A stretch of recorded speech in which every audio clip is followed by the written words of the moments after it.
All right, guys, here we have a special guest today, the legend, the man himself, Mr. Jamie Gold, the 2006 World Series of Poker main event, the biggest one ever, champion. You guys might know him from that, but I know him as a Hollywood powerhouse. I know him as one of the most giving philanthropic poker players that I know. I know him as a business and investment shark. I know him as a great poker ambassador, and he's on his second, third, maybe fourth career now as a sports betting sharp. Jamie, welcome. It's good to see you, always. Thank you for having me.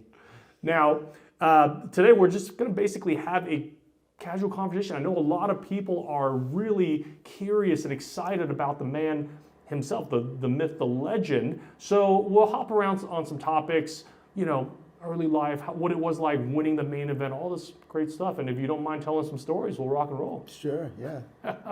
I love it. So tell me a little bit about the origin story. I know that your mom played poker and your dad was a rummy champion. No, my grandfather. Grandfather, actually, yes, yeah. grandfather. Tell me a little bit more about that. Yeah, I grew up, I was really fortunate. We didn't have any money, but my mom had to live with my grandparents when I was growing up, and it gave me the ability to watch him play. He would have games every Friday, Saturday, Sunday in his apartment.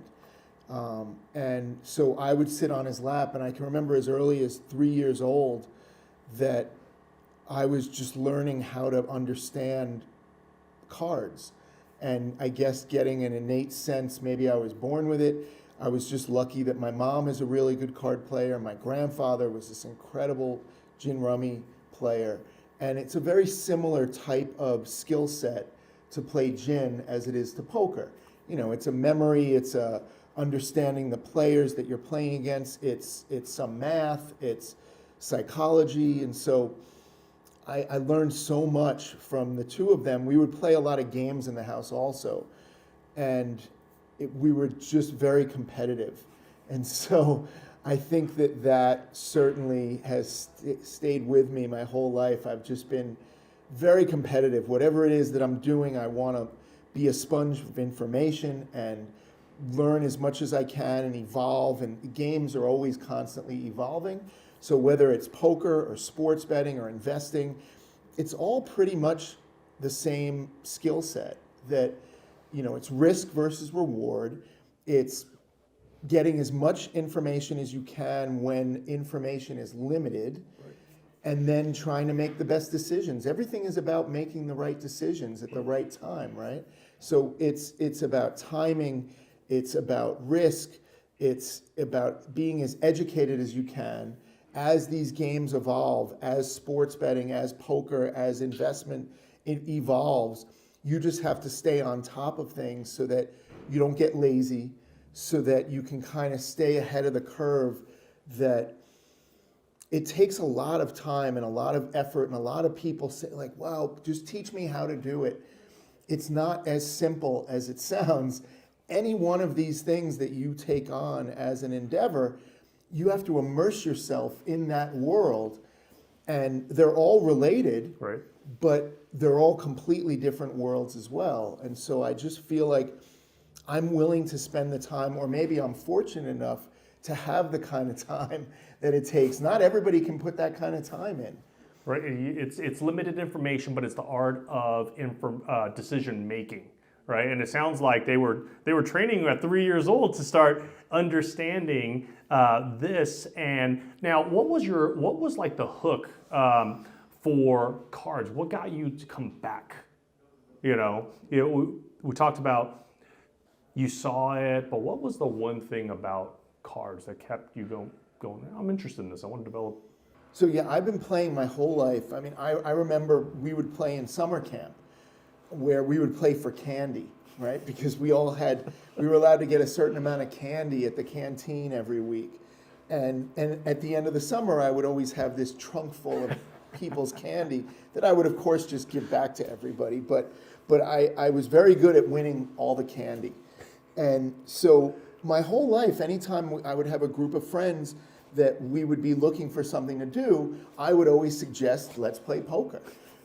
Whether it was for money or not, I just Double up or always triple loved. up on your allowance, man. Well, I always loved it, and I always seemed to have a sense, call it a sixth sense, call it a psychic ability for reading people, reading cards, understanding, ranges and things like that I didn't necessarily have to study a lot of that part of my, poker playing skills. It was much more of understanding how everybody else is playing. And the game is changing every year. So you need to understand, even if you don't want to use solvers, you don't want to use game theory, GTO, you have to understand that that's what so many other players are doing. Right. So you don't have to change your style every year, but you have to at least adjust to all the other styles, right? The way that other people are playing. And so when I coach people and try to help them up their game, it's about learning every other style so that when you confront it, you understand how to combat it. Right. And so I just feel like I am so interested in any new information that is available that it will always, if you're an educated human and you're willing to keep continuing your education, you will always have a better chance to be a better player. You want all that information. Because you're always learning, right? all that That's the beauty information. of poker. You Yeah. can never master the game. Correct. Because it's always changing, and the way other people are playing variables, against you is yep. always changing, right? So we're playing a game of limited information, and so the more education that you can have in a game of limited information and understanding how people are much more likely to be playing based on every factor, based on how they look, what they're doing at the moment, what their age is, what their background is. It's amazing how often you can kind of put people into categories of Right. players, and then they do kind of play that way, based on, because everything is a guess. Right. So when you sit down at the World Series of Poker and you have to get through a field of 5,000 or 10,000 people, you have to take a lot of guesses, and you're figuring out, all right, what are the chances that this person is bluffing in this spot? You just take in all the information that you can, and then you just make really educated guesses. The best decision that you can make at the time with the Right? information given. Everything is about decision making and limited information, and so that is for filmmaking. It is, even though that's much more of an art and a science, there is so much art and science in poker, and so much art and science in sports betting, and so much art and science in investing, and it helping companies grow. People felt like maybe why am I doing these things on the side? They're all related. Everything I do is related. Well, I know you long enough. I know how the Jamie mind works and how this ecosystem and this universe ties together. It makes a lot of sense. All right, it's not all just individual things. It's all one Yes. thing. Yes. All right. So now, was there anything that you had, when you were just learning the game that you still carry to today? I would say that when we first started playing, it was more about stud and draw, right? We used to play 5-card stud and we would play 5-card draw, and those games basically don't exist anymore. Right. There are versions of them, but those specific games don't exist anymore. So the only thing that I probably still have with me are the ways to read other people's hands and reading other players and understanding just the general. I believe that there's an energy and a flow to every game, and it changes all the time. And when you are kind of in that flow state, that you can kind of see everything, where there are games where you can't see anything, and you Right. just feel like I am not connected to this game at all, and things are just not coming to me. But when you can get into that state, and you can't really force it, but very often when I'm at my best, I am truly in understanding the state of the flow of the game and the energy that's happening, and you can kind of see how things are going. And it's really amazing that still happens now. What was happening then when I was playing, when I was 3, 5, 10, 15 years old, there was an energy and a flow to those games. And now there is a different energy and a flow to the games that we are playing. And it's certainly, and believe it or not, it's also similar in sports betting, that if you kind of tap into this universal energy that you're just so focused. Now, a lot of this comes from preparation. A lot of research, yeah. Right? But people say you're the luckiest human. I absolutely am. But a lot With of all my that luck work. has With come all that from work. being prepared Yeah. to be in the situation to get lucky. So a Right. lot of people would say to me, like, oh, I should have won the World Series of Poker instead Right. of you. And I said, sure. How many times did you play it? Oh, I haven't played it. Well, All right, well, there you number go. one. Yeah, Right? that's So number the one. first thing, you actually have to be in the game Right. to be able to win the game. And so before you get into the game, do as much research as you can, study as much as you can. It's not just watching poker on television, because a lot of that is edited. A lot of that all after is the fact, right? and in a vacuum. Right, you can't- exactly. Just because Phil Ivey played ace-7 really strongly and kept raising him, doesn't mean that you, in the one situation, well, I have ace-7, I should be do playing. it, right. They don't, very often, the people that I'm trying to help don't understand that it is all situational.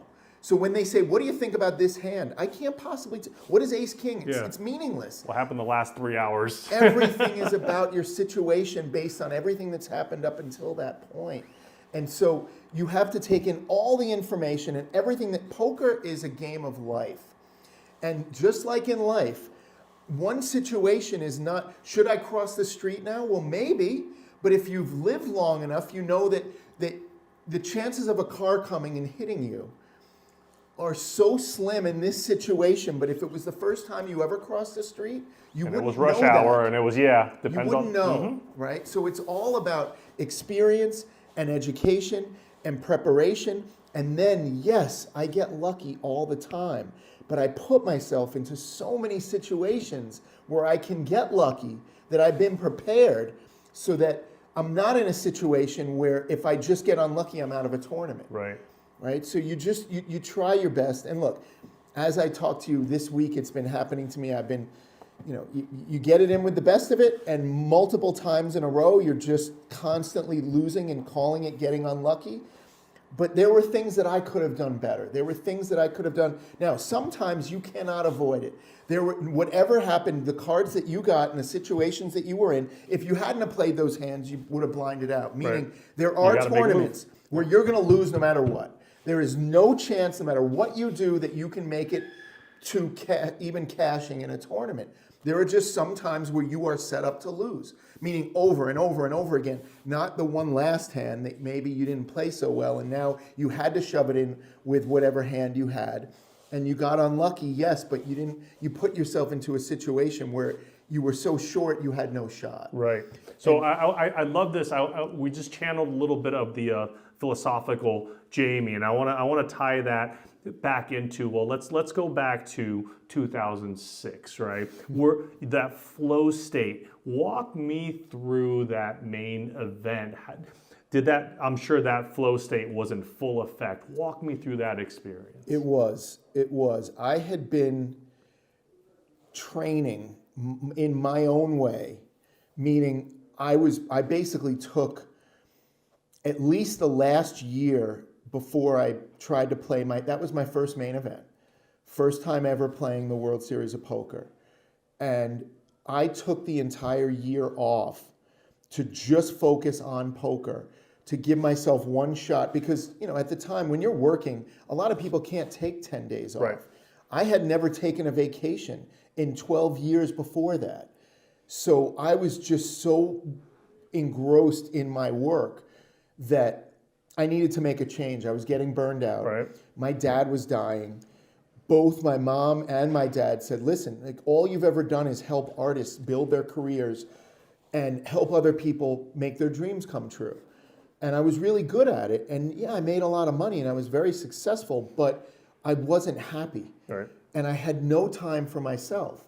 I was living with my girlfriend. I never saw her. Yeah. I was just working 24 hours a day. And so I took an actual year where all I was doing was basically playing poker, focusing. Yes, I was doing a little bit of business on the side. I would do maybe a few book deals, movie deals, TV deals for a few people as favors, but mainly in exchange for, like, I was helping Johnny Chan. Right. In exchange, he allowed me to hang out and sit behind him and see. I was maybe playing on 3 levels where most people were playing on 1 level. So yes, I was better than the average player. But I always like to say, just because you can beat all your friends at chess, that doesn't make you a grandmaster, right? It just makes you better than your friends who are maybe not that great. So we'll get back to Johnny in a second because I'm curious about that as well. So I know that how meticulous that you prepare for the main event every year, right? So you took a year. What was that year like, and how did you prepare? Is there any tips for players preparing for this?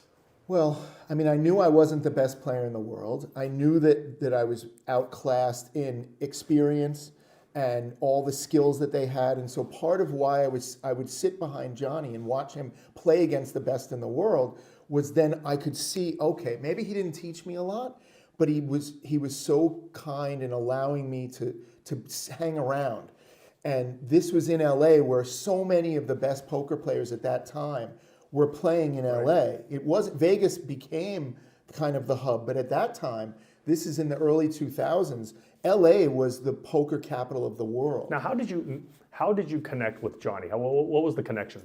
I tracked him down because I was such a huge fan. Yeah. Poker players were just becoming celebrities. I was an agent for celebrities, if you want to call it that. I was an agent for actors, writers, directors, some athletes and artists, music. But I knew that poker players were going to become these celebrities, kind of like NASCAR drivers. The year before, NASCAR was never on television. Most of the drivers were broke. They were lucky if they were making $50 a week. And all of a sudden, they're making $50 million a year. So I saw it as my favorite hobby at the time. So if it's my favorite hobby at the time, and I'm such a huge poker fan, and I wanted to be the best poker player that I could be, I wanted to win the main event at the World Series of Poker. So I just thought, all right, I'm going to track down the best players that I can find and try to exchange. I wanted to provide value to them. I didn't want to ask them for anything. Right. I said, what can I do for you so that you'll let me hang around, and really what I wanted them to do was teach me. Right. But they weren't willing to do that. That's a secret. Now a lot of people are coaching and teaching and offering, but back then they didn't want to share their secrets, right? There were a few books, but that was it. All the information is available now, so anybody who wants to be a great poker player can be. Back then, you could not necessarily be a great poker player just because you wanted to be. Pre-internet, post-internet. Right, right. The internet was around, but there were no videos. Yeah. There was no, it was the beginning of everything. Right. It was the beginning of the boom. It was right when Chris Moneymaker won, and so it was between 2003, 2006, and so during that time, I just said to them, listen, I will be your advisor, agent, whatever you want to call it, book deals, TV deals, movie deals, whatever you need me to help you with. And in exchange, I want you to at least let me hang around. And then all of a sudden, everything opened up to me where you can play on 7 different levels, maybe more now. Young players are just playing at a level where we never were. And so it's really interesting how I then kind of figured out everything that I didn't know and then put myself on my own path of learning of everything that I needed to learn, and then also understood that, all right, there are all of these little daily tournaments. We're only playing maybe 300 to 500 players a day, but they would only last a day, maybe 2 days. At the Bike, at the Hustler, at the Commerce, where I started, Hawaiian Gardens. Right. And some of the best players in the world were playing these to warm up for the World Series of Poker. That's how a lot of people warmed up. Right. So I would play against Johnny Chan and Doral Brunson and Barry Greenstein in these dailies. Mm-hmm. And yeah, you're winning, if you're lucky, you're winning maybe 50 grand. They weren't $1 million tournaments, but I was crushing them. And I would say that of the last, I maybe played 25 events right before let's say in the last 2 months, I think I won 11 of them, which is crazy, which will never happen again, meaning in my life. But it was just because I created a style that no one was used to. Now, could I do that now? No way. I couldn't even have done it then if I wasn't doing, I was talking people in and out of their hands. And it was absolutely the table talk that they weren't used to. So I would basically tell people exactly what I had, and they didn't think that a poker player would ever tell the truth. And so I kind of brought that in. And that's why Johnny Chan said, this kid is going to win the World Series of Poker. He's going to win the main event because no one sees him coming. They have no idea what to do with him. Because I could figure out how to basically tell people exactly what I had. So imagine if you could never lose when you had the best hand. Right. So people would just always fold to me and I would show them the best hand. Or I would just flip my cards over. I was doing the craziest things, which was legal then. Right. And so, yes, they've changed the rules. A little bit, right? And so, there is that Jamie Gold rule that they call it. It's just different now. And it was so much more fun back then. And people were taking table talk very seriously and bringing in the psychological aspects of this game. And so I love that part of it of, I was never mean or rude to anybody. It's not berating people. It's truly trying to win the mental game of poker. Right. And so I got really good at that because I saw no one else was doing it. No one was saying a word in any event that I was ever playing, maybe in cash games. So I wanted to bring the cash game fun energy into poker tournaments. And yes, the right place at the right time with the biggest one ever, and no one saw it coming. Right. So they didn't know what to do with me. And they thought that I couldn't possibly be telling the truth. And I basically was just telling the truth every hand. And they would. What a novel approach. It was amazing how it was just, everything in life is pretty much about timing. And you were saying something earlier, which is setting yourself up for success, right? That the initiative to go and interact and get that coaching from Johnny eventually put you in a position where you developed your own style, right? So now, at what point in the 2006 main event did you start seeing, oh, hey, look, this thing is got some legs. I figured out a little momentum. What were some of the highs and maybe some of the lows? Yeah, on day one, everything went wrong. And I was basically going to be out by the dinner break. I mean, I was just losing. No matter what I did, everything went south on me. I couldn't win a hand, no matter how. Aces, no good. I flop a set, no good. Top two pair, no good. I make a straight, they river a flush. Whatever it was that could go wrong, went wrong. And I was still, back then we only started with 10,000 chips. Now you start with 50,000. And yes, the blinds were smaller, but it was still much tougher to kind of stay alive when you only have 10,000 chips, even on day one, because, even when the blinds are getting up to whatever, they're at, whatever, 250, 500, when now I'm down to 10 big blinds, right. You're real quick. I was down to maybe 3,000, 2,000 coming near the dinner break. And I remember that my friend, two of my friends were flying home that night from Vegas on a private jet. They were going to do a big birthday party. And I told them to save a seat for me because I'm definitely going to be out. There's no way I'm making it past the dinner break. Things were just wrong. And then by the last level of the day, I was number 2 in chips, and of that day, right? There were usually back then. I think there were 3-day ones. Maybe they made it into 4-day ones, and so I got sat on a table where two of the other, maybe there were top 5 of us that had this level of chips. Let's call it like, 150,000, which was massive. It would be like, having 750,000 on day one now, crazy amount. Do you remember that moment where it went from, hey, look, I'm not doing too well, I'm puking up chips. Was there a pivotal moment before it started? No, it just all started going my way. Yeah. And I think that I wasn't using any of the table talk because I would just get into the hand with what I believed was the best hand. Right. And so you're just playing like everybody else. Yeah, you're playing like everybody else, yeah. And it was not going well. And then I started the table talk, and I started getting chips, and I started telling people like, listen, you do not want to go home right now. So just trust me, I'm telling you the two cards that I have in my hand, you want to fold. Right. And they're like, and they would just give me all their chips because Right. they would say, there's no way you're telling the truth. You have to be bluffing them. I'm telling you exactly what I have, and you're giving me all your chips. And so it worked out really well so now I have about 150,000, which again is like 750,000 now. I get sat at a table with two others, so we're at the last level. I remember exactly where I was in that room.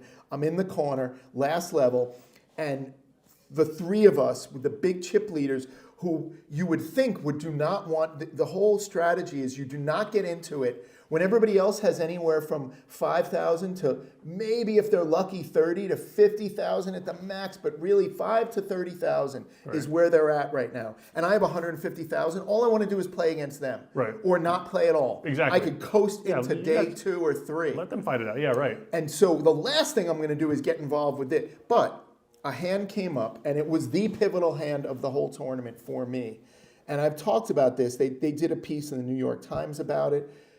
This was the hand where I was in the blind with pocket threes.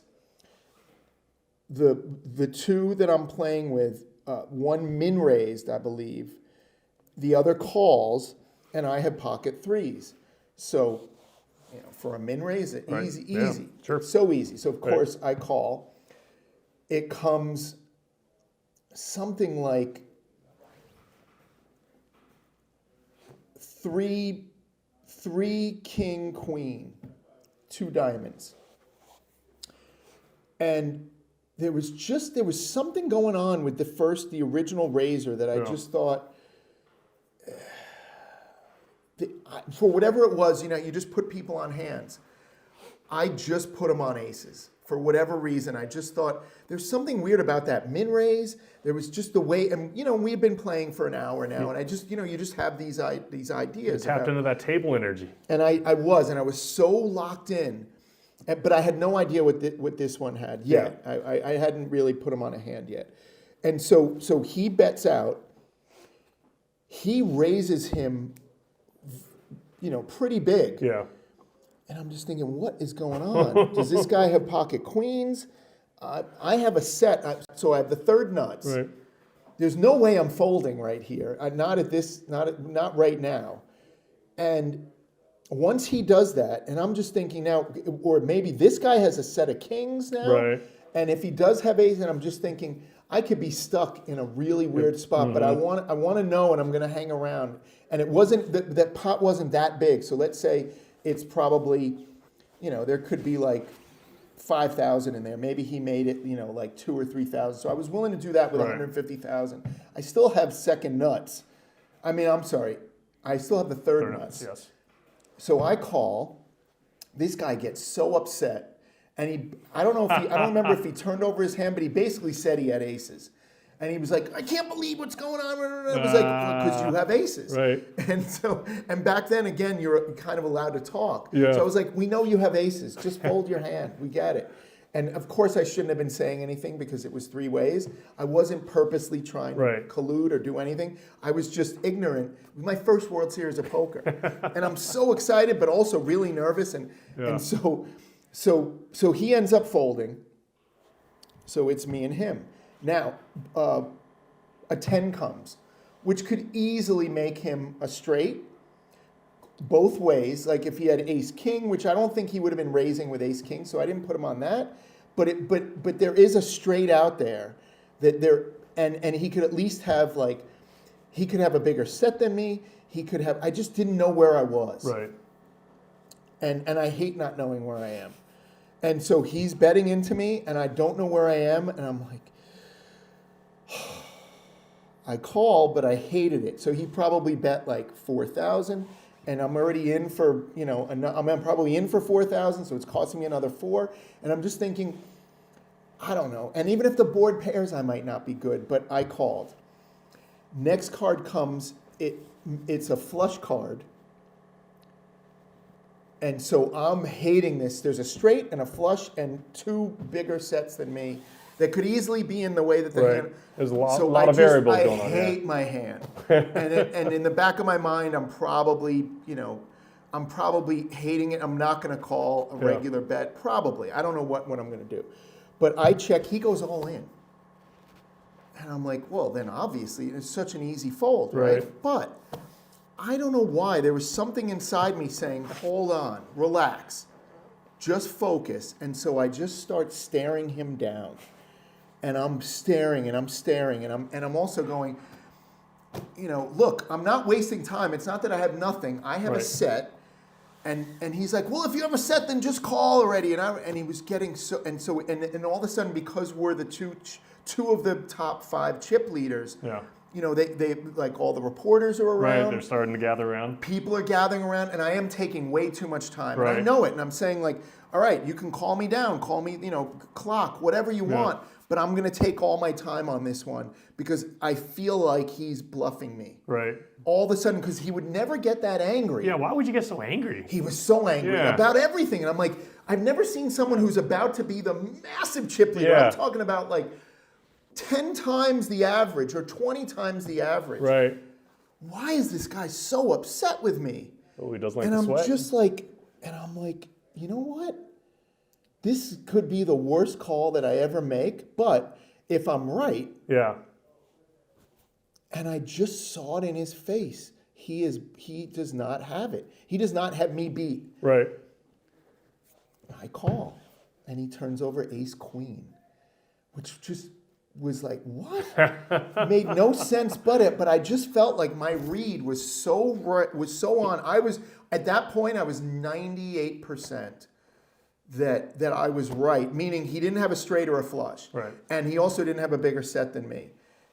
Maybe he was the one with the aces. I don't know. But this guy said that he didn't turn him over. Right. But he basically did when he's like, all right, I'm going to fold my aces. But he didn't show them. Right. So but it was just, that was the hand. So from that point on, I just had this incredible confidence that I think maybe some people mistook for arrogance or that I was just full of myself. But no, I just knew that I was in my zone and I was going to trust my reads, and that whatever, that if I took my time, I could figure out where I was in every hand with every player. And also having such a massive stack, you could, especially back then, people weren't willing to play back at me. So I was bullying.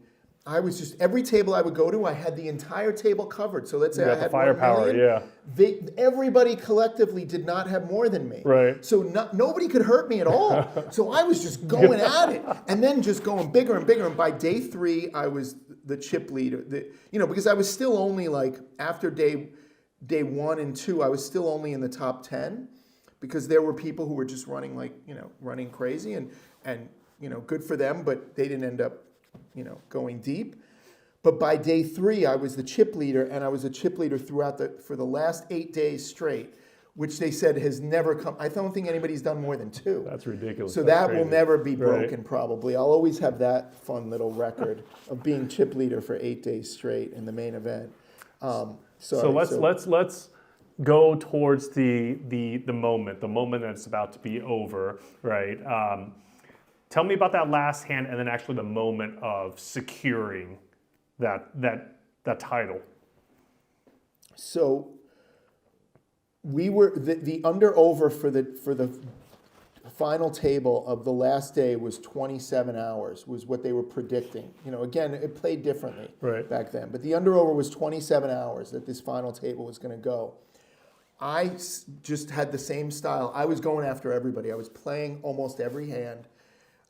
Even if I had to fold or whatever, I would just take, anybody who wasn't willing to put all their chips at risk, I would just slowly kind of take and take and take. And so I was playing probably now way too many hands, but it was working. The style was working.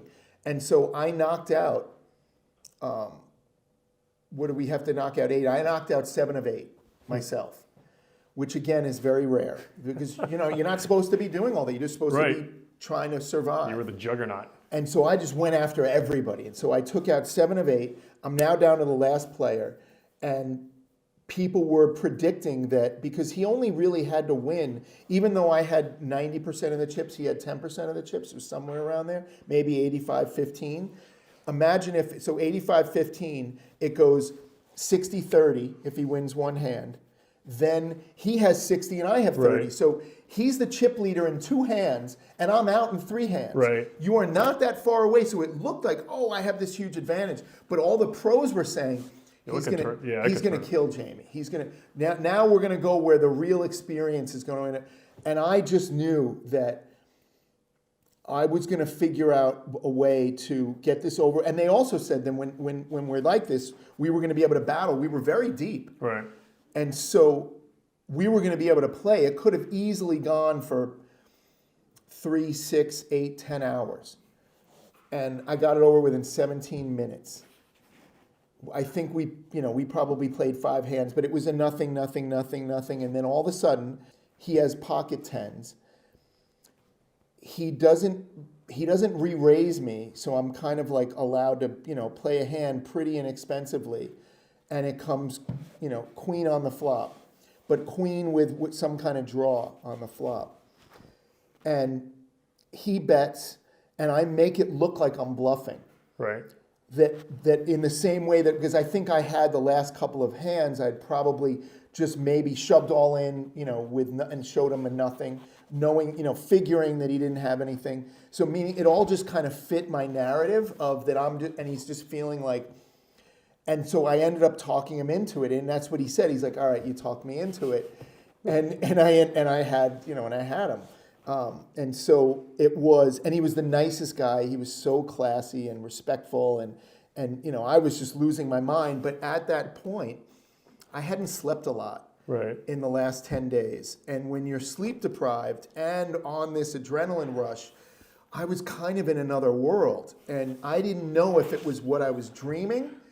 Or an actual reaction. Truly, I did not know. When they were interviewing me afterwards, I would say, I'm still not sure, because it could have been a dream. When you're really sleep deprived, you don't know if this is this reality or is this, and so I was just, I couldn't believe it. And my dad was, so bad at that point. They tried to get him on a hospital plane, because he knew that he had very few days, maybe a month left, and they couldn't get him on the hospital plane. He wanted to be there for it, but he couldn't do. So what I asked was, and it was 7:00 in the morning, New York time, and so what I asked was, is could I have a moment? The minute that I won, I was still sitting at the table. I said, I just want to call my dad, because all my other friends and family that were able to make it were out there with me. And I just asked for a moment of silence, because I just wanted to make the call to him and let him know that before he died, he could see that I actually, I was very successful in helping other people, but I had never done anything kind of what for myself. And so when he said, I just wish you would do something that would only make you happy before I go. And so he could see that, I was actually successful at something that was just making me happy.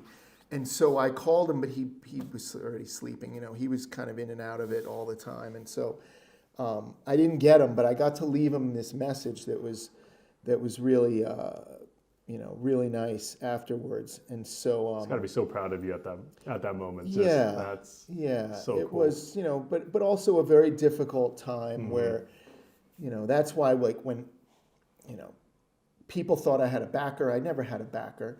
This guy, I tried to give somebody half my money after taxes just as a gift, and he ends up suing me because he's from England and they don't have to pay taxes on gambling earnings, and he thought that he should get half before taxes and whatever. He just got greedy, got weird, and then I wasn't going to fly out to Las Vegas to go, argue a court case. Right.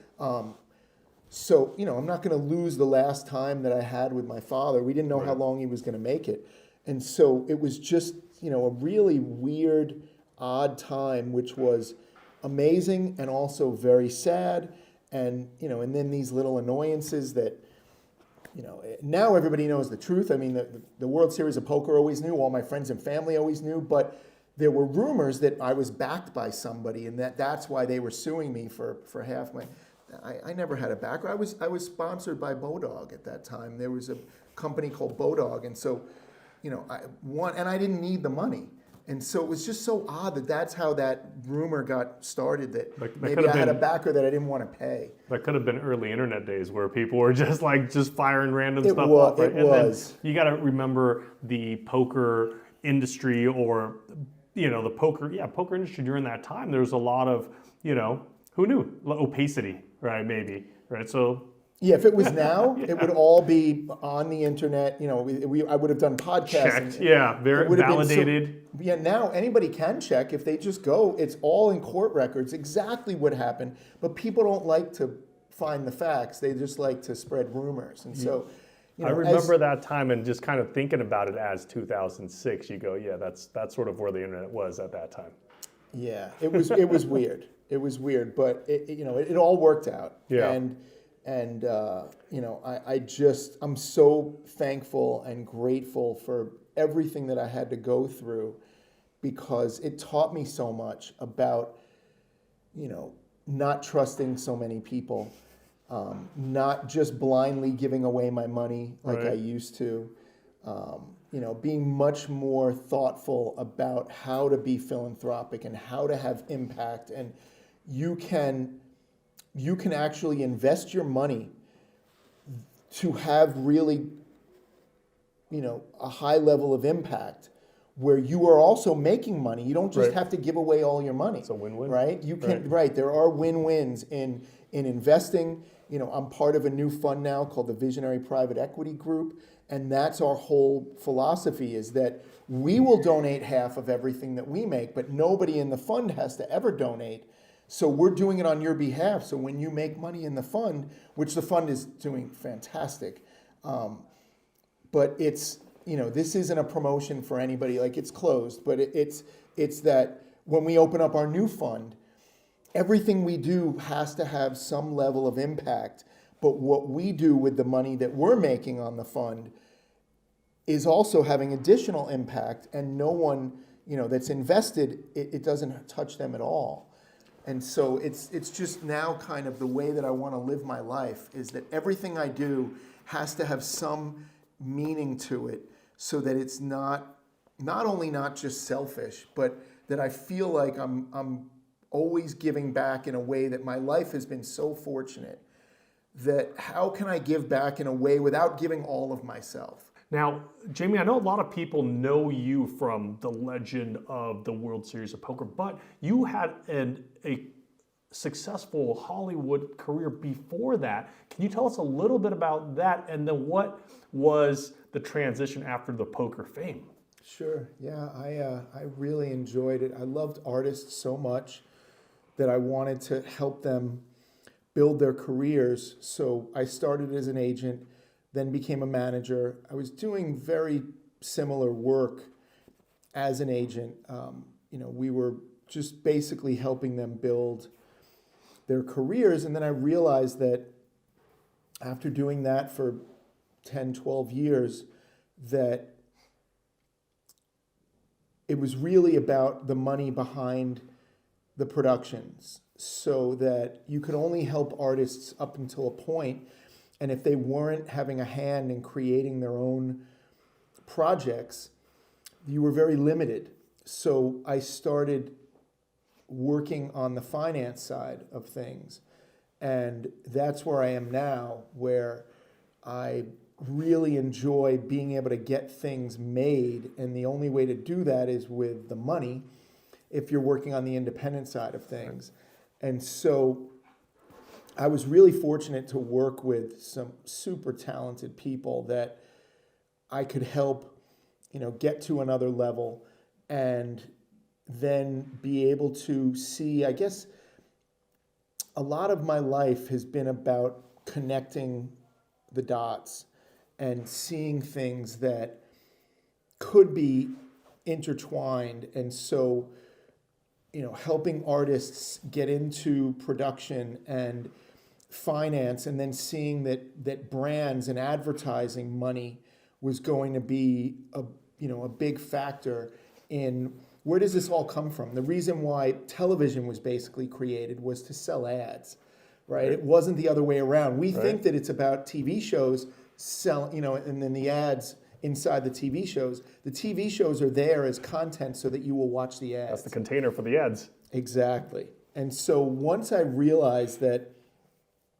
that was the best way that I could really help artists was on the financial side of things, I started to focus a lot more on that. And, it's a very tough business now. Even though there's so much more money flowing, there is so much less opportunity because there are so few buyers. Right. That everything is concentrated. It seems like we have 300, 500, 1,000 channels, but there's really very few buyers for independent film that make it worth it for the investment. You could sell anything for $100,000 that you made for $1 million, or sell it for $2 million when you made it for 10. Sure, there's unlimited amount of buyers to help you fund people's dreams, but I am only working on the financially sound business model of independent film. And so it's not a full-time job for me by any stretch, but it's something that I really enjoy, and I'll always kind of have my hands in because you are part of the creative process, and I do have a lot to offer in that way, but there is no creative process without the money. Yep. So, I've realized that it's not about getting credits. It's not about anything other than making sure that these projects can be made and can be made in a thoughtful and respectful way based on how the artist had envisioned them. So I love just being a part of that process. Now, what was different, because you were kind of behind the scenes helping other people, but now you're a poker celebrity. What's the difference now being on the other side? I mean, I never planned on or had any intention of being famous. Of course. No, I'd always wanted to represent and help other people, knowing that also the fame is the least attractive part of success, where you're almost not allowed to have a bad day. Right. If you're not feeling good and people had traveled from Japan and you were their favorite player and they wanted to come meet you, you can't be having a bad day when they want to say hello, they want to take a picture, they want to talk to you. And when you're in Vegas, and especially at the World Series of Poker, it is never ending of people that now also. So what I've done is I've understood them and their side of things, as opposed to thinking of it as how many people are potentially bothering me. This is, No, I look at it as what a gift that I can give to them. It makes them so happy, and what a gift that they're giving me. All they're doing is showing me love. Yeah. And so, that I'd say 95, 99% on any given day. There's always one, somebody that has a comment about something and they don't like me. Not everyone is going to like you. I don't strive for that. I just want to make sure that I'm respectful and that I appreciate all the kindness and love and positive energy that they're showing me. And so once I understood that, which was very quickly, it was a little overwhelming in the beginning, and I tried to maybe hide, from maybe not go out in public so much. That's natural. Yeah, that's natural. Yeah, I would avoid going into, situations where I thought it was just going to all be about me having to, be on. Right. And now it just doesn't. Not only does it not bother me, but I try to, say hello, get to know them a little bit, and at least give them an experience where I know what it was like when I was a big fan of, and I still am a big fan of other artists, other celebrities, other athletes, whatever it is. I understand how disappointing it can be to meet the people that you thought you might never get to meet for whatever reason. And so I look at it as a gift now. And also, you can't deny that when you have a certain level of fame, that it opens up doors and it creates a lot of opportunity that wouldn't be created otherwise. And it allows me, it used to be that so I wouldn't have to wait online, for a dinner reservation, or, you could always get into wherever you wanted to go, or you get these invites that you wouldn't necessarily have gotten. But I think that there are so many other celebrities in other worlds that are poker fans that also, on top of everything else, makes it really interesting, where somebody who I'm a huge fan of lights up when they see me, and I just can't believe, You're wait like, a second, they actually know who I am? Like, how would you know who I am? And because they're a big poker fan. And I guess, when you win the right tournament at the right time, I got very lucky in the right space. And so it was a time where people remember it really fondly in general, that seeing someone else, seeing them light up and them wanting to talk to me when I'm thinking like, oh my God, I don't want to bother this person, but they really want to talk to me. And then being able to do all of these charity events. The only thing that I really ever ask of anyone is that please come to one of the charity events because the celebrities are the drivers very often of these events, right? Because everybody wants to come and play with them, and that helps us raise money and awareness. Successful event. So if I can drive celebrities to come to charity events, that I feel like is one great way. And then we also get to spend a lot more time together, and you get to know them, and then it's a snowball effect, right? Because then they bring in other, and we can all help the world in a way that we can have so much more impact than we can do on our own, right? Everything to me is about community and impact, and am I leaving the world a better place than I found it? Because the world is going through a lot. It always is, but it seems like maybe we're going to have a lot more challenges than we used to have. And so the more you can be part of community, whether it's in poker, sports betting, investing, film and television, and there are these incredible communities where if people are willing to listen to what I have to say, or want to listen, or think that I have value, that at least what I always try to do is, instead of ever taking from people, taking from communities, I always try to give first, so that if I work really hard and I study and I learn, and then I can provide to a community, I'm making that community better and stronger.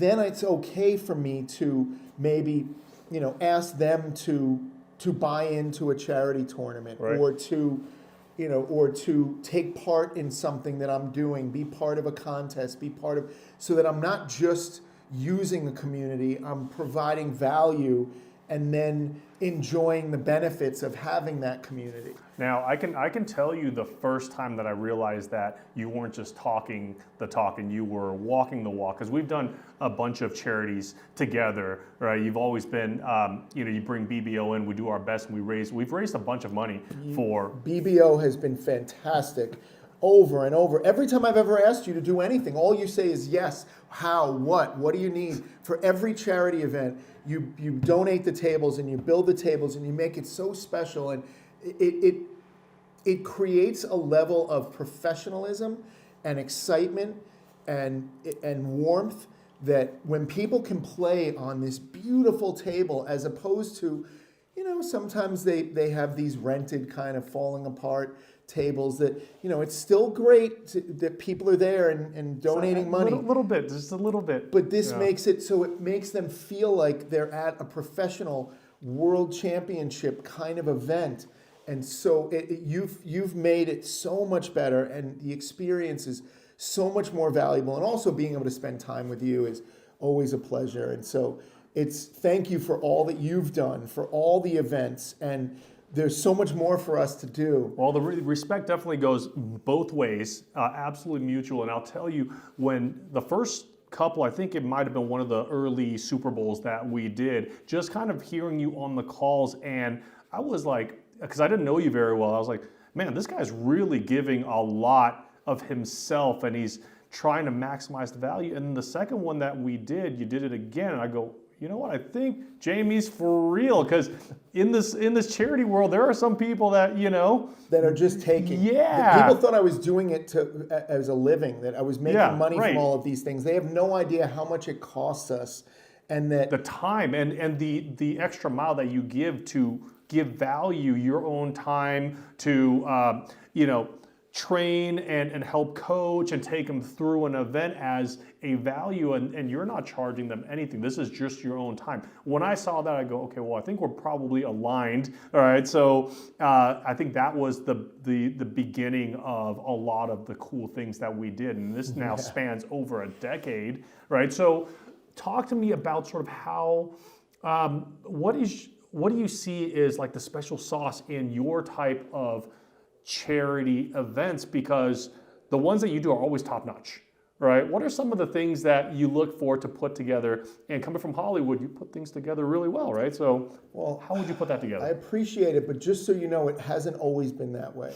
When I first started lending my name, lending my brand, lending my experience and my skills to charity events, they didn't all turn out that way. And so I'm shocked. I learned so much. It's now, I think I'm going to be doing my 380th, something like that, event. But in the beginning, the first, let's say, 50 of them, I learned so much about, one, you have to vet the charities. Just because celebrities are attached to them does not make them worthwhile. Right. So many charities are completely upside down, where all the money is going to the charity, to run the charity, to market the charity, where the money isn't getting to the people in need, right? And so it's okay, of course there are expenses, but if a charity has more than, let's say, 15 to 20% in expenses, it's usually, not always, sometimes it's still great, even if it's 50-50, but a flag, in general, you just want to do your research. You want to vet them really well. Right.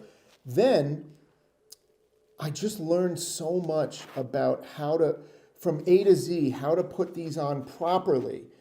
And people think it's just simple, that you just invite people, and they come, they donate money, you donate it to charity, but it's not. It is as tough as producing a movie. Right. It takes maybe 3 to 6 months to put one together. Like a high top tier one, A top tier one. And to do it right, think about who you need at these events. So you need very wealthy people in general. Now, some people come even if they can just barely afford it. And I hope that, we're not taking any money from people to donate that they can't afford. But it should be people of means, people that can donate. People that can afford it. So one, having access to that. I have access to, let's say, 10,000 people that I know that want to donate to charity events. So you have to have access to the crowd. Then you have to have access and relationships with the celebrities that help drive the people who want to come and donate. Then you have to know how to produce. If you know how to produce a film or a television show, you can produce a live event. Now, there is a very special kind of skill set to doing a poker live event. It's different. And then connecting all of the different things that you want to have. You want to not just have poker. You want to have other experiences that people can have, because what if you just came there to play poker, but you get knocked out in 5 seconds? Right, you got other things to do, other ways to donate. And other ways to bring people together. Yeah. Right? So it's not just about providing alcohol and food. Right. There's so much more to it that people don't understand, and also ways to maximize the raise without taking advantage of the people. Right. And making sure that every single thing is done right. For the right kind of an event. And so, I mean, if you guys haven't been to one of Jamie's fundraisers, I highly suggest that. It's super, super fun all the way through. And the Paramount event every year is a wonderful example of that, right? Yeah. Like, I look forward to that. Me and my wife, Pearl, look forward to that because it's fun. We play some cards, and then if we get knocked out, there's all kinds of stuff to do. And you're just like, you leave feeling good. Yes, we do feel, well, also, having the families of the people that we're helping directly at the event means so much. I get a lot of feedback that that's one of the only events where you can actually see where your money's going, right? So we bring the people that we're helping to the event so you can see that we actually change their lives. So your money is directly going to help specific human beings. And so, yeah, it's such a pleasure. We've been doing it now 13 or 14 years, and it warms my heart.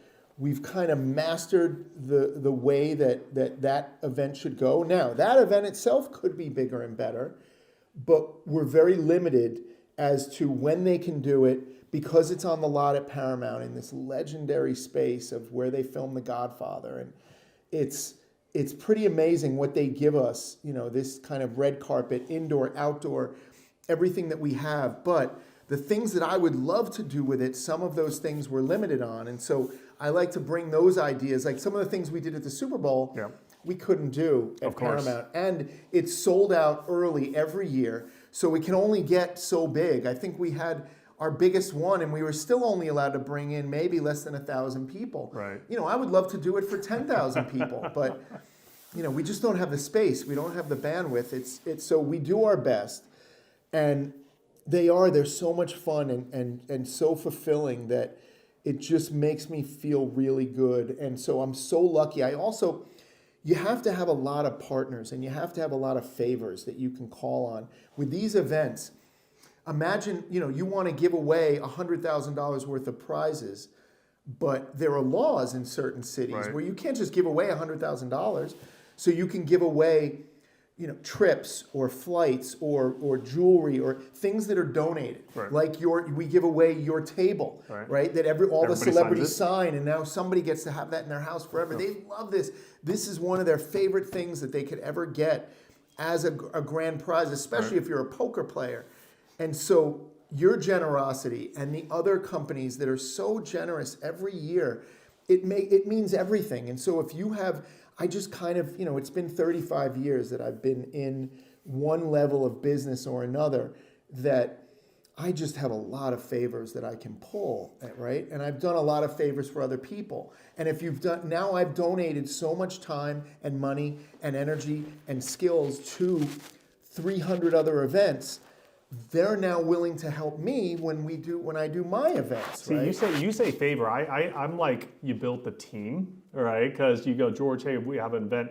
We're aligned to what we're trying to do, how we want to create value. That I'm part of the team. Jamie calls, let's go. Yes. Right. So you call it favor, I call it a team. But you're going to need that in whether it's charity or it's business. You need that right team around. It really is, and it all goes towards that you are not just in business to make money. You're in business to make people's lives better. Change people's lives. Right. And if I can make enough people's lives better, then they will be in the position where they will want to give back. It's not about donating money. Right.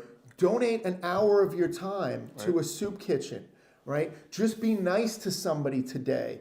Just do something to pay it forward, pay it backward, call it whatever you want. But if all of us were thinking about how we could make other people's lives better, even when everyone's going through something. Right. And I understand a lot of people are hurting and a lot of people don't have any money. Then, get your life on track. But if we can help you enough that when your life is good, you can help other people, that really changes the world in an exponential way. Yeah, right. And so you and I are on the same path, and I've always just been so impressed with how you handle your business, how you handle your life, the impact that you have. It's just such a pleasure and an honor to be part of the BBO family, which is a family. I don't take compliments very well right now, so I don't know what to do right now. Blush, whatever. So let's transition. Let's talk business and investments, because one of the favorite things that when we get on the phone, I always know that Jamie has cool deals that he's working on. We're in some of them. What are some of the things that you're working on right now that you are excited about? Yeah, there's a lot to be excited about. I am part of two different funds, one that I mentioned before, where we are going to have a real impact on the world, making a lot of money for the people who are part of the funds, making money for ourselves, but also donating back 50% of whatever we make. And so I'm very excited about that. What is the fund focused on? Well, one of them is in entertainment, and the other one is completely agnostic. And you know, I've been part of the Haas Portman family office now for almost 15 years. And it has been learning from, you know, a best friend of mine, Grant Haas, who's just a genius investor, incredible human being, has taught me so much, has helped save my life, you know, medically when I was going through everything that I was going through during COVID. And, you know, in so many ways, he's just been so good to me. And he taught me most of what I know about the investment process. And he's invested in 65 deals where I got to follow on, either put my own money in, right, and just be fortunate that every deal he invests in basically is a winner. Right. And so I can invest my money properly, but I also learned so much about how to build those companies. And so it made me realize that my skill set is not just in one area, but in marketing and growth, and so that I can be an advisor to companies that, especially companies that are related to what I do. So I'm now working with 2 companies that are in the sports betting and gambling industry. I'm working with 2 companies that are in the film and television industry. I'm working on bringing all of these things together so that, you know, I've obviously been with BBO for a long time, and I'm so proud that I can then connect BBO and these other companies that I'm working with seamlessly so that we can all grow together, because almost everything I do benefits everything else that I do. It's all interconnected. Right? And I make sure that I will not take on, you know, any kind of a role with any company that doesn't make sense for everything else that I do. I've been very fortunate in being offered some pretty incredible kind of sponsorship ads, whatever you want to call it, commercials, but they're not products that I would ever use, Right. and they wouldn't be honest. And so I've turned down an extraordinary amount of money and opportunity because they just didn't make sense for my life. Right. And fortunately, you know, I seem to have a pretty decent presence now on Instagram. Yeah. And that is a place, right, where you can, so it's kind of a combination of, we can do YouTube videos, but also posts. And it's my favorite kind of, you know, combination of all the websites, all the social media. I feel like Instagram serves, you know, my purpose in that I will be able to create content now where I've just built something in my house that I can create content on a much more regular basis, because I wasn't on social media for a long time. Exactly. You came back with a vengeance, and your social media presence has exponentially grown in your knowledge of how to execute and use it in the last couple of years, right? Amazing. Well, I'm very fortunate in that I have thousands of celebrity friends, and they're willing to repost things for me. Right. And, you know, that kind of that hits the algorithm the right way. That doesn't hurt. Yeah, right? it don't and hurt. So all of a sudden my stuff just starts getting picked up. And so when I'm doing reels now, it used to be, I'd be lucky if I got 100,000 views on a reel. Now I'm getting up to almost 1 million. And this is all within the last 6 months. Right. And so I now understand how. Now, I was also never posting anything. So how do you grow when you don't post? That's pretty obvious that I had zero growth because I was never posting. You know what just that reminds me of? It sounds like the learning of the investment sort of disciplines. It sounds like a second Johnny Chan moment. You kind of like with the right people being a mentor, and then you're learning, and then now you're starting to act and become. Well, yeah, I love being a mentor, and I also love learning from others. Yes. So everything I do, I'm teaming up with people who are really sharp, who can teach me so much, who I have things to offer, and I always make sure that I'm providing value to them as much or more than they're ever providing to me, right, so that I never feel like I'm taking from anybody. Because that relationship has to be. It is. Yeah. And and I have a lot of young people that ask me for advice. And even if this isn't what they're asking me about, I usually try to explain to them that I'll tell you where you're going wrong. You are, because you're trying. They're asking, how do I get a sponsor? Yeah. How do I be an ambassador? How do I make deals? How do I get involved in? How do I become an advisor? How do I get involved in these different companies? And I said, stop thinking about yourself. Right. So Stop what thinking value about Think about can what. So you if there's offer? any business that you want to work with, think about how much value can I provide to them, and also instead of asking me for help, why don't you show me what you can provide to me Correct. first? That's a much And then I'll easier be conversation. right? I'll be so much more willing to help you Right. when you offer me something first, Correct. as opposed to just constantly. We live in a society that is always looking to take. Right. And I am only looking to give. Right. And yes, and then people say, well, you're so fortunate. You have all of these different companies that are willing to pay you. Yeah, they're willing to pay me because of the value that I provide to them. It's not just randomly money that they want to give me. And so if you know that you're providing value and that you're creating value and that my whole intention is always to see what I can do for other people, it will always come back to you. That's not the reason I do it, but I realize very quickly, call it karma, call it positive energy, call it whatever you want to call it. But it is absolutely true that the energy and the value that you put into the world That's it. is how it comes back to you. exponentially. And I'll know a lot of people, and I will even ask them a few questions. I'll say, so basically, you're just sitting in your house. You're not talking to anybody. You're not providing. You're not learning. You're not educating yourself. And you're asking, why aren't these things happening? Yeah, and to you're me? upset when it doesn't happen. Right. Why? What is going on right Same now? way that people would tell me that they should have won the World Series of Poker, but they didn't actually play. So, get off your Right. ass, Yep. work hard, learn as much as you can, be a sponge for information, listen to people more than you talk, right? When I was younger, I used to talk a lot. And now people would see me at a poker table and they'll say, you're so quiet. Right. I'm just listening. I'm just here to listen. I'm Right. not a big talker anymore. I am a listener. And I've learned so much. And if you get to a certain age and you're still a big talker more than you are a listener, you're probably not learning very much. You're probably not growing. Right. Right? It's you like to hear yourself talk.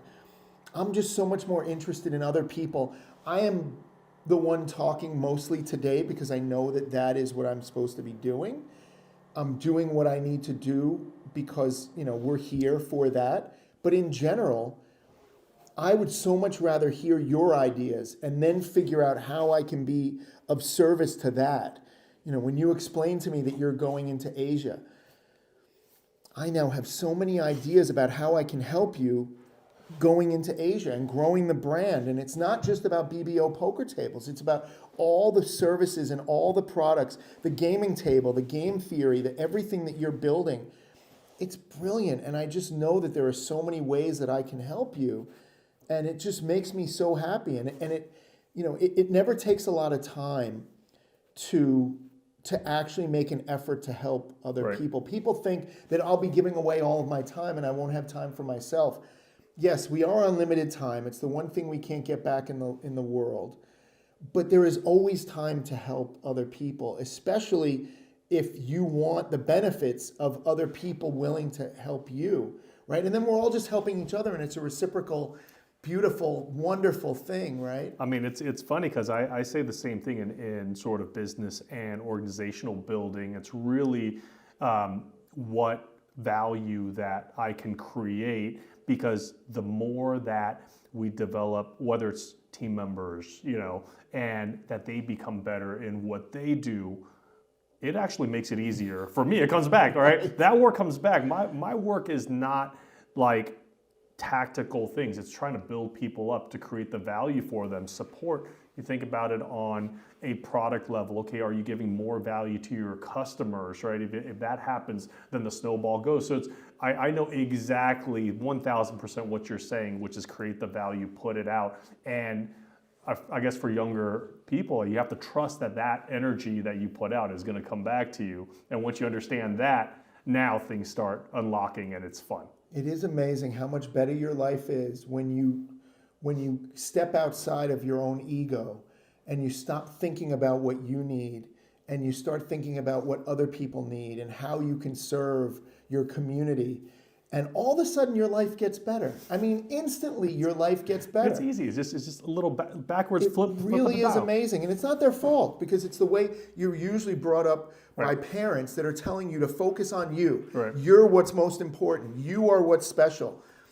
But that doesn't serve you in Right. life. Right. If you're only thinking about yourself, you cannot make yourself that much better, because we all need other people. Right? In general, yes, there are a few jobs and a few things that you can do on your own, certainly. But in general, we all need other people, and we need community, and we're human beings. And I know we're getting far away from this. The more AI comes into our life, and the more robots come into our life, and things that take us away, they separate us. But in life, humans are meant to be connected, not disconnected.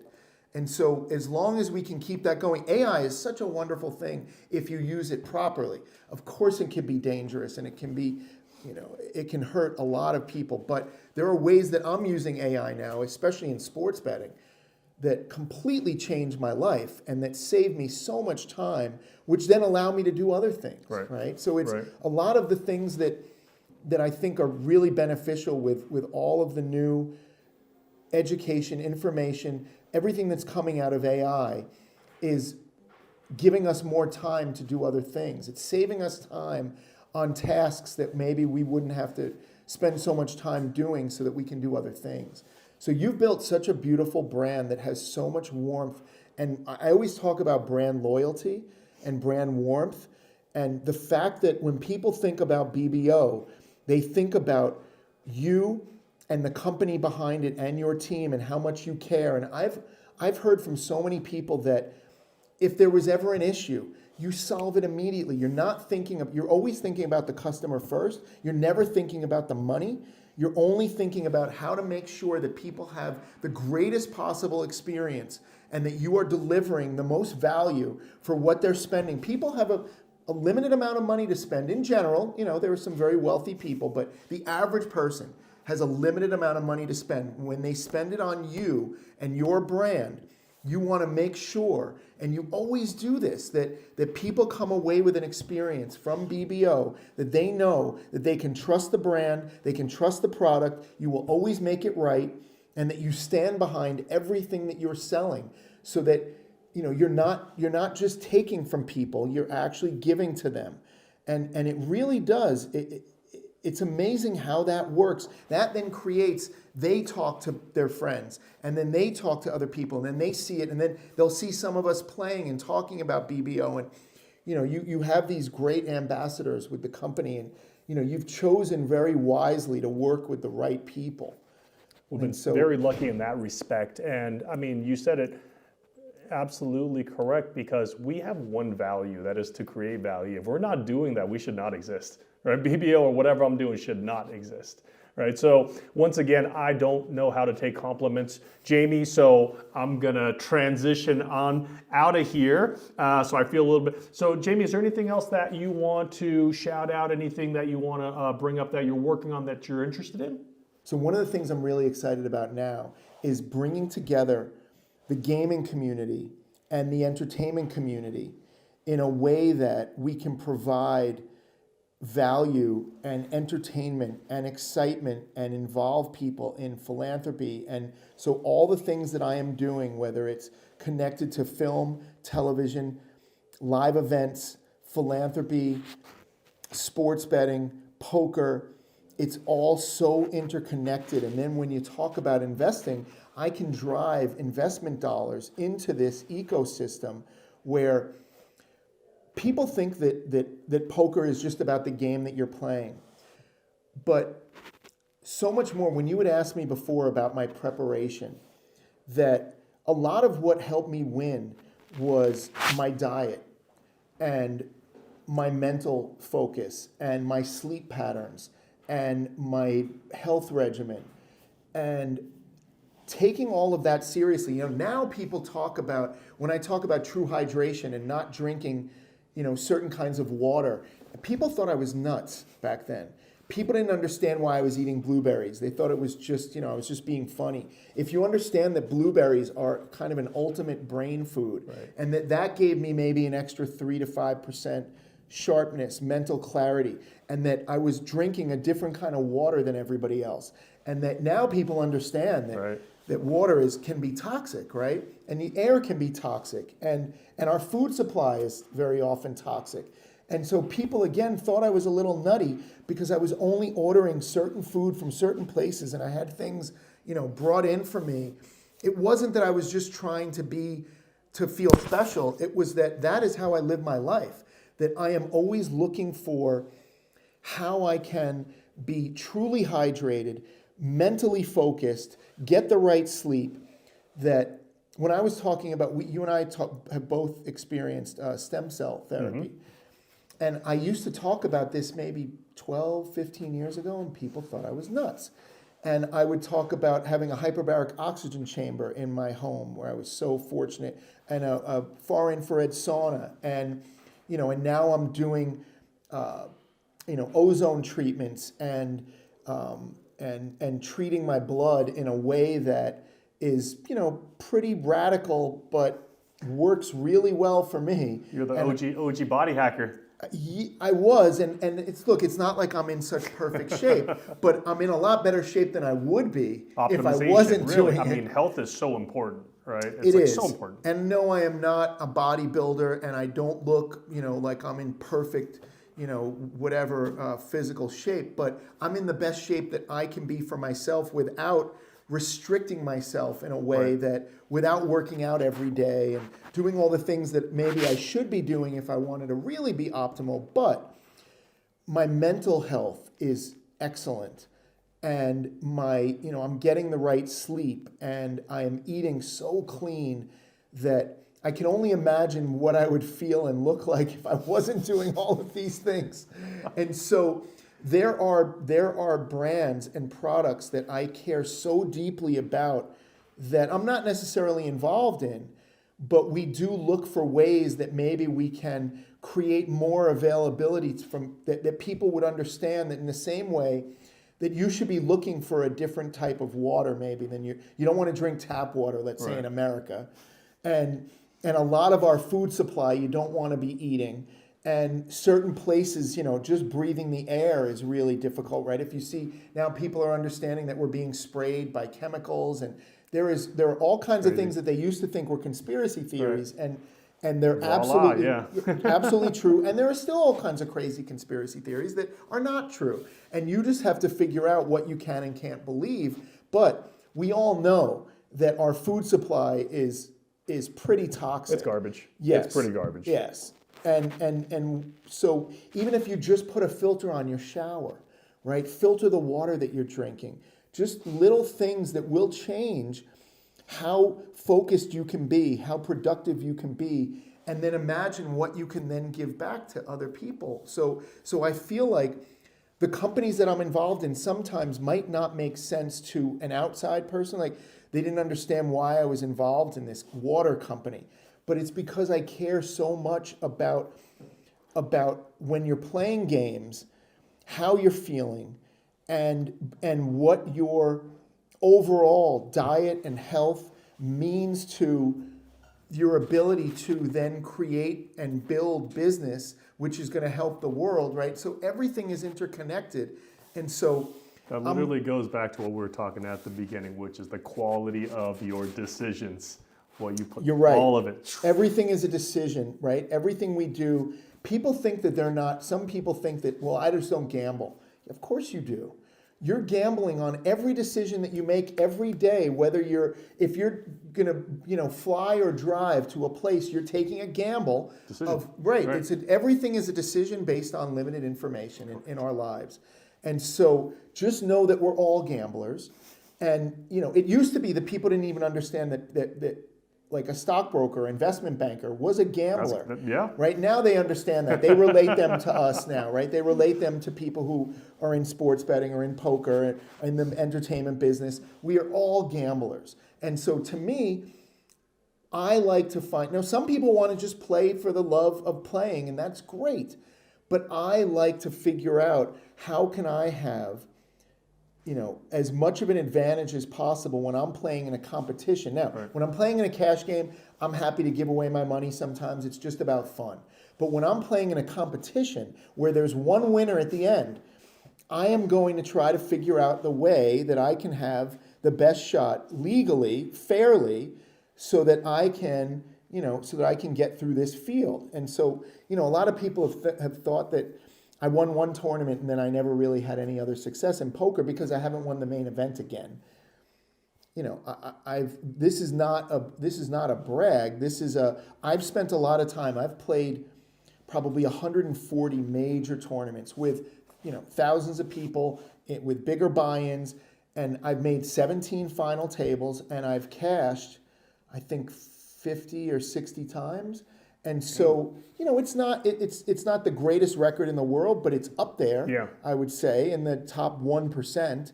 And so people who think that, when I'm playing poker that I'm not taking it seriously, I absolutely am.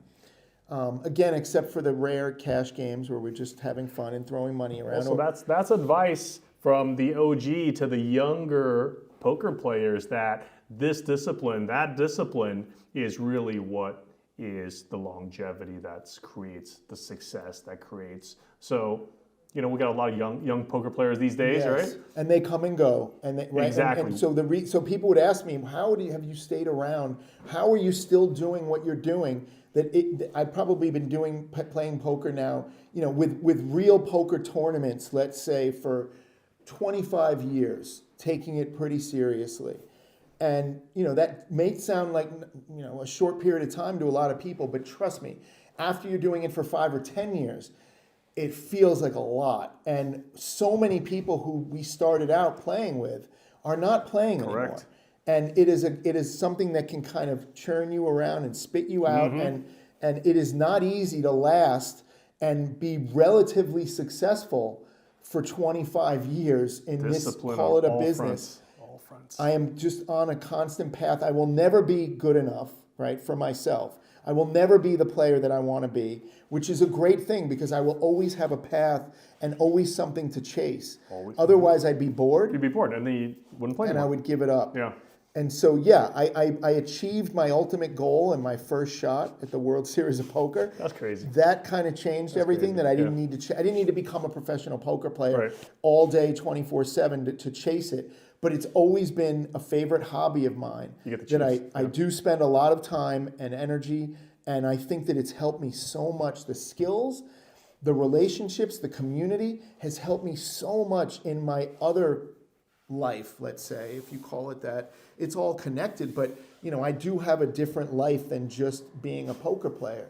And so poker has helped me so much in my life. I do believe, even if you never play for money, just learning the skills of what it takes to be successful in poker is really important for life. Huge.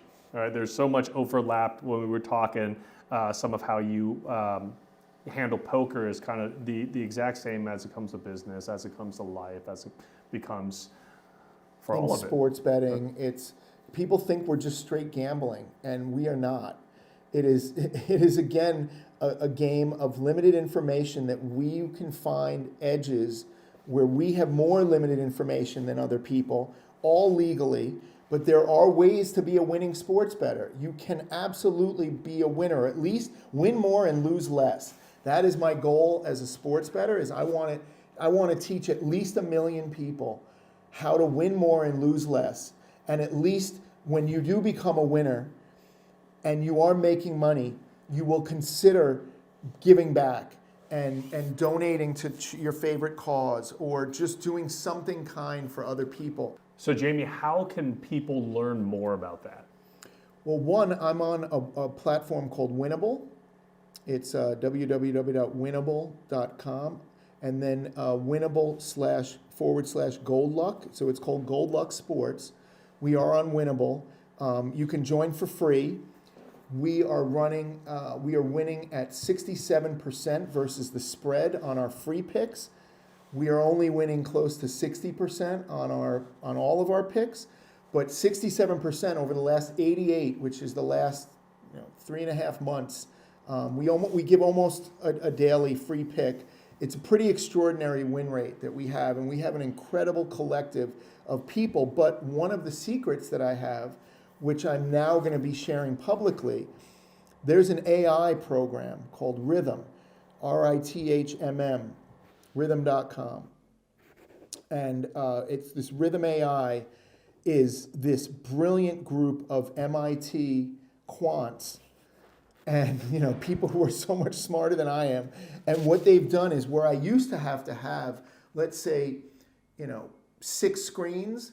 So I would have 3 and 3, maybe 8 screens, and I would have to do all of my data collection and information on a daily basis for figuring out. This would take me so many hours of my day in each sport for each player, because we look at props. We're cherry picking.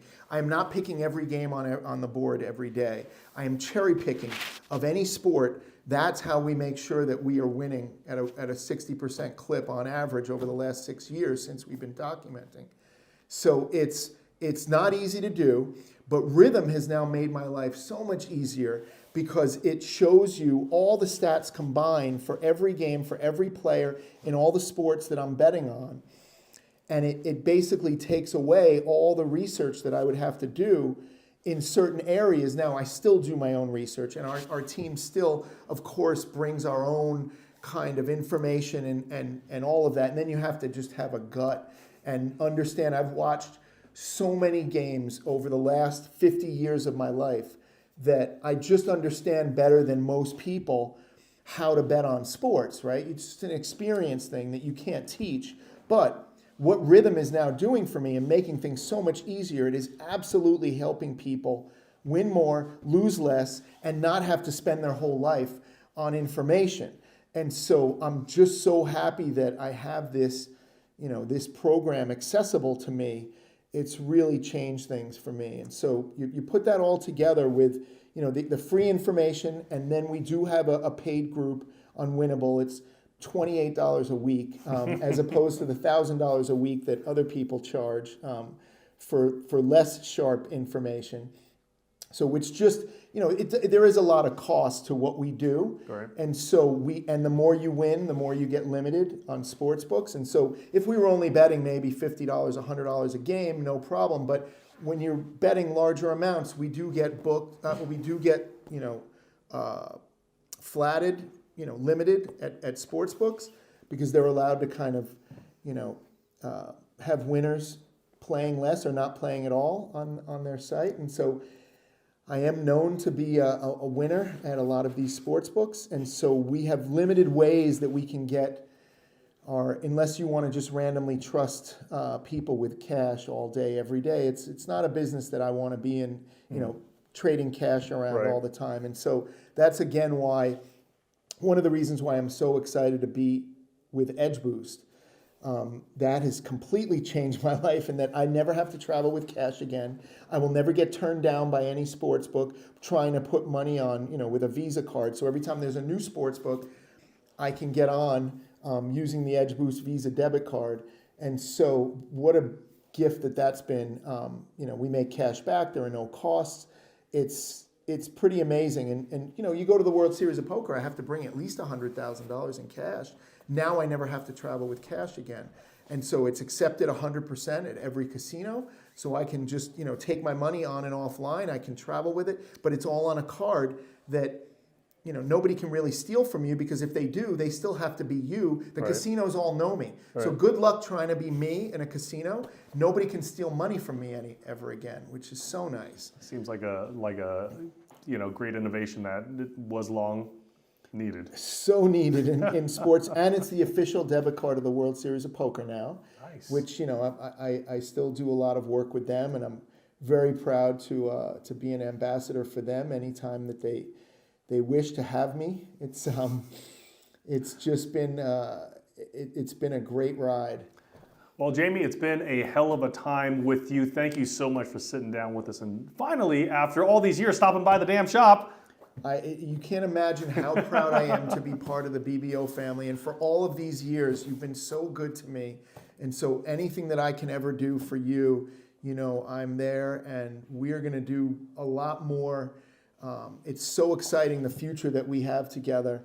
and what we're going to be able to do in terms of impact and philanthropy and business and watching the growth of your business and how you've evolved. I'm just so proud to be part of it all. Once again, I don't know how to take the compliment, so thank you so much. I love you, my brother. I love you all right. too. So thank you so much. Thank you. All right. Jamie. All right. George.